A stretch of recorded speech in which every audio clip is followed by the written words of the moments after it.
I hate you. This isn't one of those haunted game stories. At no point are you going to hear me claim something within the game spoke to me, reacted to my words, or forced me to punch myself repeatedly in the face. No, this isn't about a haunted game, or a game doing something impossible, or even something it shouldn't have. This isn't about a glitch or a hidden satanic message, and at no time did I phone Nintendo headquarters only to have my questions answered with hushed whispers or anguished screams. This story is about a game feature I don't think anyone else has unlocked. That's it. No ghosts, no conspiracies. Just a secret we were all supposed to find, but never did. Something that changes an entire generation's childhood, and the very essence of a multi-billion-dollar franchise. This is about what I assumed to be a previously undiscovered alternate ending of Super Mario World for the Super Nintendo. In 1996, I received my first computer as a birthday gift. I'd been on the internet before, I'd used computers before, but it had always been in school or at a friend's house. This one was mine, all mine. I explored the crude prehistoric web of the time with great interest. I downloaded all sorts of pornography and even printed it out, which made absolutely no sense. I also pirated media like a madman. Music, games, anything. This was where I first discovered Mario World. I never had a Super Nintendo as a little kid, so it was all new to me. I downloaded tons of games along with the SNES emulator, but Mario World was my favorite. For over a decade, the same Mario World ROM was my time-wasting hobby. I played it over and over again, beating the game faster and faster until I began to lazily explore the worlds with no particular purpose. Game Genie codes helped immensely. I could turn off the timer and relive a particularly entertaining map for an hour as I waited for a download or any number of boring events. It was in this manner that I must have beaten and rebeaten the game thousands upon thousands of times. Thousands? There was comfort in the obsessive-compulsive behavior of this routine, but all of that was shattered when I saw the blind Boo. The blind Boo, as I referred to it, was hovering over the exit from the haunted sunken ship level later on in the game. I call it blind because it actually had no visible eyes. It was like someone had made a lazy ROM hack. But I knew from years upon years of experience that this was a normal game. The blind Boo just hung there over the exit pipe, blocking it. I turned my back on it, but it didn't chase me. How could it? It didn't even see me. Then I noticed something else out of sorts. There's the blind Boo. There is a key and keyhole misplaced above the exit. Keys and keyholes are, as such, are ways of ending a level in an alternate manner and discovering a secret area. Still, this didn't belong there, and I knew it. For a moment, I considered the fact that I'd actually broken a ROM file from overuse. After taking... Sorry, I'll stop laughing. After taking a screenshot specifically to show all of you Mario Brothers fans out there, I picked up the key and opened the door, figuring the game would seize up and I'd have to restart. Instead, it opened up a new path on the map selection screen. Wow. A whirlpool next to Bowser's already creepy head cave thing. I pressed the right arrow and moved onto the whirling drain. Oh god, no. This didn't really strike me as odd, because if you're familiar with the Mario World game, there's an area called Star Road that you may note has a similar name. Or similar names. It's just stuff like tubular and awesome, all manner of dumb words and phrases. Most of the areas were called Vanilla Forest 1 and Donut Mountain 3 and all that, but there were maps with odd names like that. What did concern me, though, was Mario's expression. Surprise, shock, fear. I entered the map.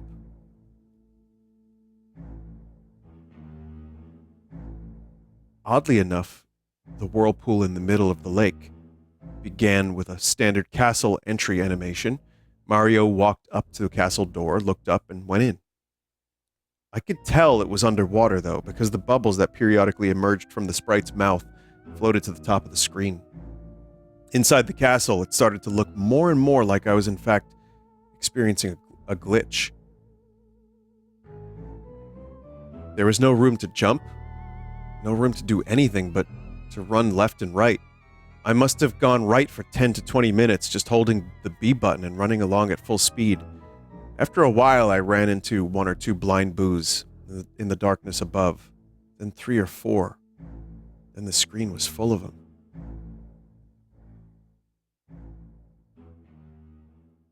They just kind of hung there, doing nothing.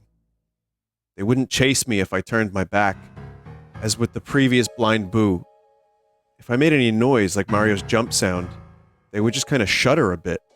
Like they heard the sound of Mario's movements, but they couldn't do anything about it. Then something made me stop and turn the other way.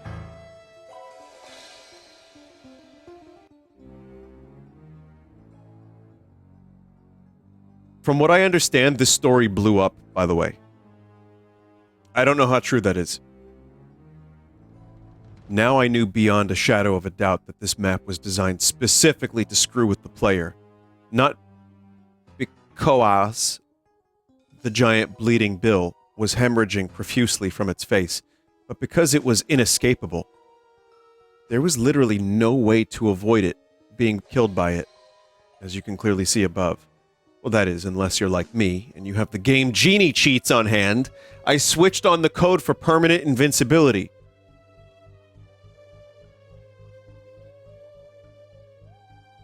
I let the bleeding Bill chase me for a while when I was invincible, just to get a good look at the thing. I stopped and killed it with my invulnerable touch, only when I saw a message that hadn't been there when I passed before. I hate you. That kind of creeped me out.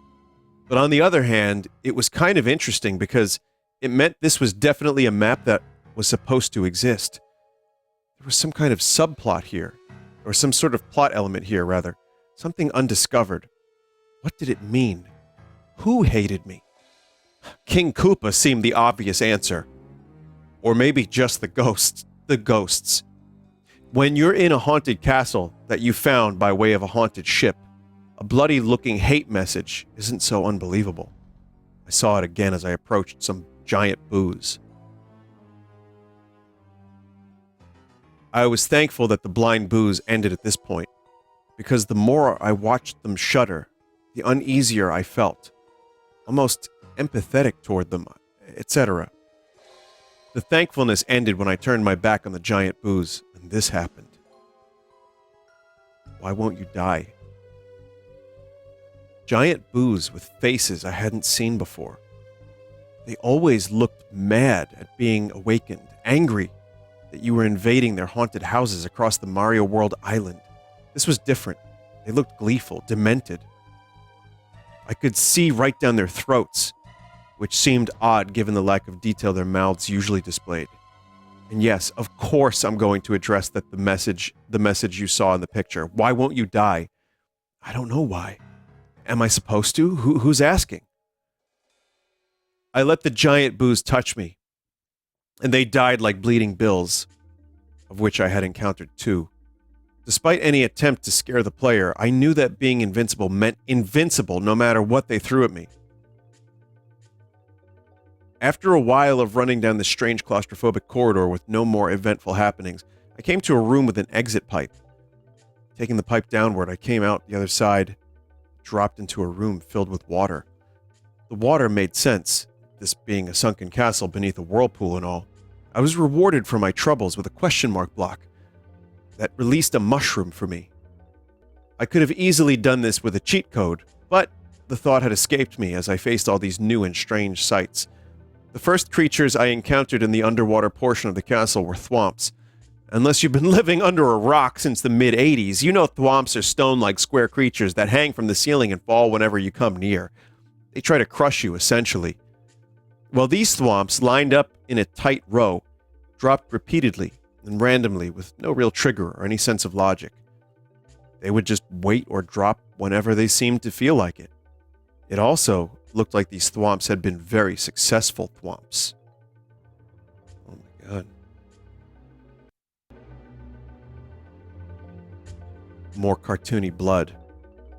This was getting pretty unusual for the Mario Brothers franchise, which I hadn't recalled seeing blood in at all. Now I'd seen it used 3 times. The bloody bills, the messages, and these perpetually smashing, grinding thwomps who were working their victims, who? Into pulp. Forever. In the hampering effects of the water, I walked slowly under these things, making sure every single one touched me and died. There were almost 30 of them in a row. The sight of them mindlessly crushing over and over again just made me hate them with an unsettling intensity. What's weird is that the blood caused Mario to slide as if he were on an ice level. After walking through that gauntlet of depravity, I swam into a more open area that was filled with spikes on the floor and ceiling. It was difficult to swim in this manner without touching the spikes, but since I was still invincible, I didn't think much of it. I avoided them more for fun than out of any sense I'd be damaged. It stopped being fun really fast, though. Now I knew some of what was going on. The bloody mess the thwomps were unendingly spattering. It was other Marios. Past Marios that had tried to traverse this level and failed. I had to admit, this was an excellent touch, even if it was a bit ghoulish. Whoever had designed this map actually broke the fourth wall and showed you the bloated, motionless abortions of the player's own careless treatment of Mario's tiny life. The bodies only floated straight up and down a little bit, as if to show the effects of a light current. It was genius, and I couldn't believe I might be the first and only person to ever see this. I toyed with the idea of taking more than one screenshot I just presented to you, basically so all of you reading this could enjoy the secret map as much as I had, especially this weird little touch. But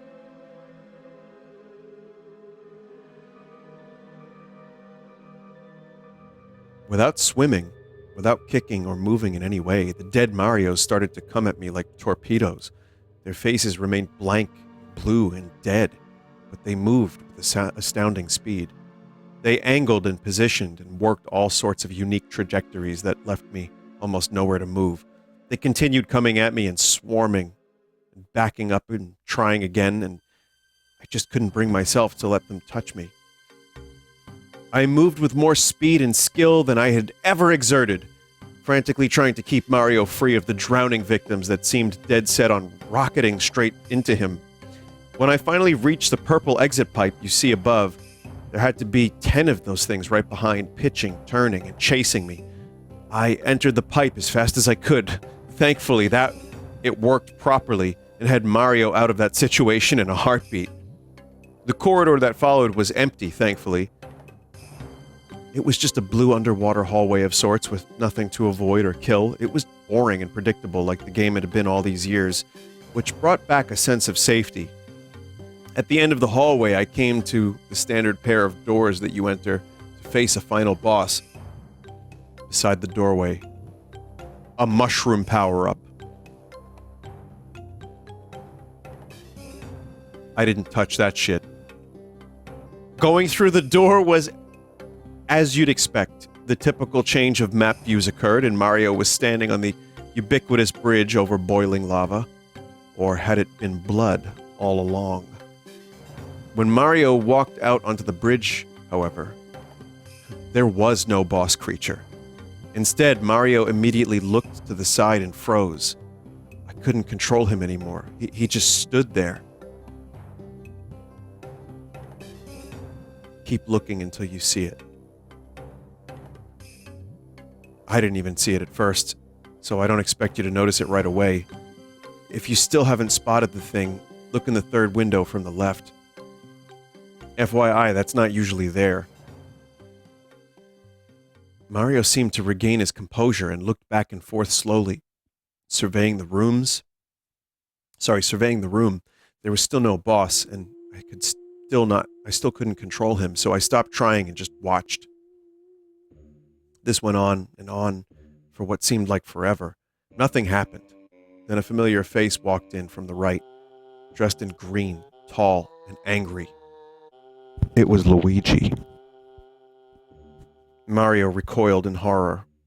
It's difficult to say that without thinking how crazy it sounds, but Mario really reeled back with a sort of terror that was uncharacteristic for such a peppy, happy-go-lucky mascot like him. Then, Luigi spoke. You thought Koopa worked alone?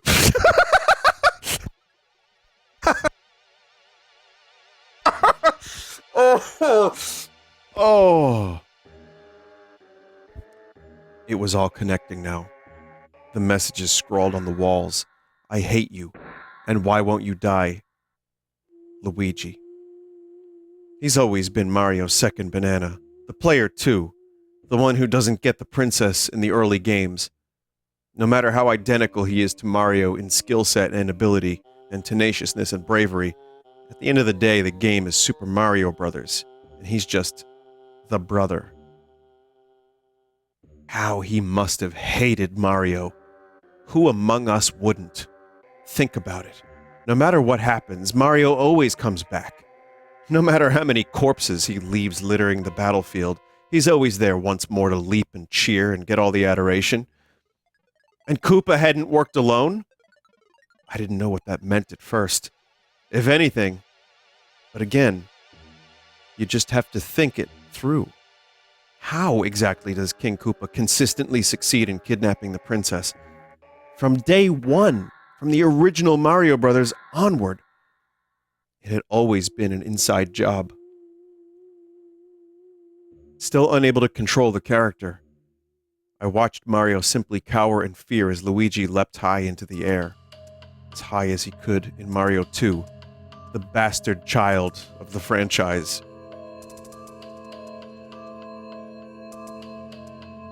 He jumped on the pathetic, weeping Mario again and again and again. I was powerless to stop it. When he was done, he seemed to look at Mario's limp body with this overwhelming rage. Then the bridge started to disappear. Soon, Mario would be dead. As I looked on, I had an irrational thought. Would in be permanent?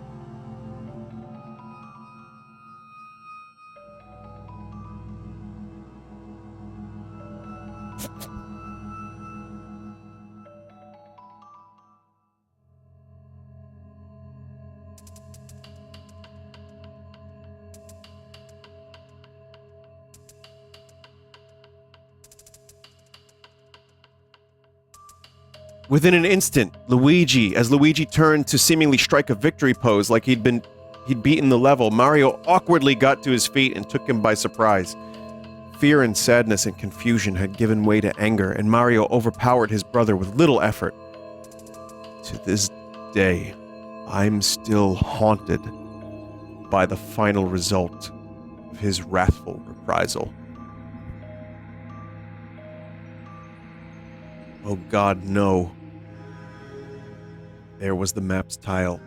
There was the map's title. None of this was a glitch. None of it was a mistake. It wasn't a developer getting back at Nintendo, and it wasn't a ghost haunting a Nintendo cart. It was planned. It was a planned, purposeful... I can read. It was a planned, purposeful part of the Mario Brothers mythos. If you beat the same level X number of times, a secret path of the world opened, and you learned that from Mario Brothers through Mario Land, Luigi had secretly been working against you, and was in fact facilitating the repeated abduction and abuse of the princess. But why? Money? Power? No. It was all there. Because he couldn't take not being the one in the spotlight, not being Mario himself. After Luigi died, well and truly died, Mario just sat on the edge of the bridge and wept. I was forced to watch this for minutes on end before the screen faded to black. I played the rest of the game through to see if anything changed. Nothing else odd happened, as one would expect, since this whole ordeal was just supposed to be part of the actual full story. I couldn't access the whirlpool again.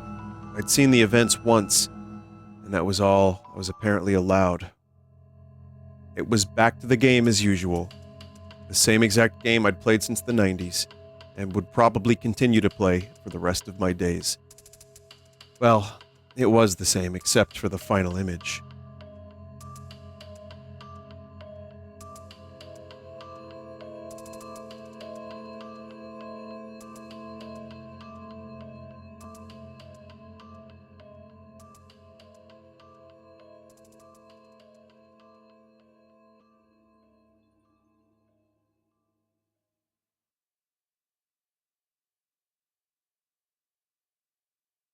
If only it said, "You fucking idiot." So again, apparently this blew up. I don't know where or how it did, but apparently it did somewhere. So I was told. Trivia: I Hate You was written as a very early satire of video game creepypastas. The story was posted the same time as Godzilla NES was actively being updated, and multiple fan games have been created. Didn't you play this hack? Vinny, you played this. I played it a year ago. Wow. Yeah, I guess I did. How about that? The fuck? Chat, now you get to watch me play it a year ago. A little bit. This is from Creepy Super Mario World Hacks. Sunken ghost fallacy. Oh, yeah. Whoa. It's exactly as... Yep, it's exactly that. Wow. Someone said, "Damn, you really have a dog shit memory." We just Son, got a title drop. Do you really expect me to remember this? When I play, like, Those dozens... sprites are pretty cool. ...of Mario ROM hacks? Yes? Alright, never mind then. Oh, okay, you know what? I'll tell you what I remember. I remember the Mario corpses. Did we go from too difficult to too easy? Yeah, oh my because God. It's narrative focused. I don't know why. There's the shroom. We saw the shroom. Alone. Detroit. Also, this video has a lot of fucking views, which isn't... I did not expect that. Sometimes, like, someone, like, reminds me of an old video I did, and I look back, I'm like, why have so many people watched this? Hello, Plays Detroit 1,000 games in 1 year, yeah. But, I guess I just shouted out the Detroit members. Yeah, you actually do a Luigi battle.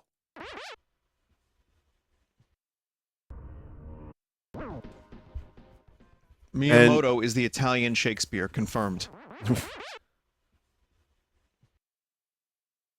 It doesn't play out exactly as I just read it, but,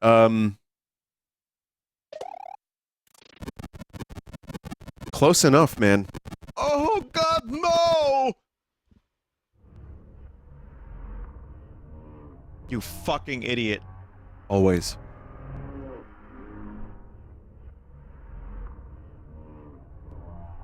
Luigi's face has been burnt off, Peach is crying, and Mario is wrathful. Well, now, chat, now we have context. Someone said new emote. I'd be down for an emote of that Luigi. The song at the end is Hong Kong 97 slowed down. Do this again in a year. Yeah, I'll just read it or I'll play it. One or the other. But yeah, now you have full context for that. Again, chat, I couldn't tell you how true it is or why this blew up, but I was told that blew up. And it's had something to do with that that mushroom.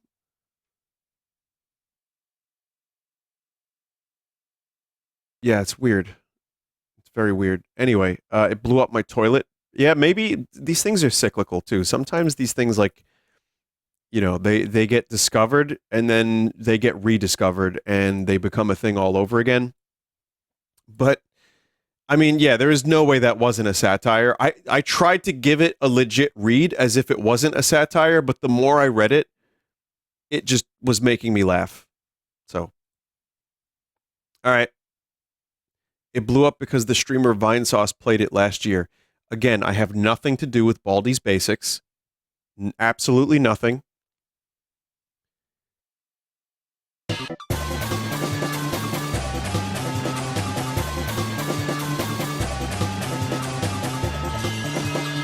Anyway, chat, thank you for watching the Sunday stream and also that weird Mario me reading Creepypasta for some reason.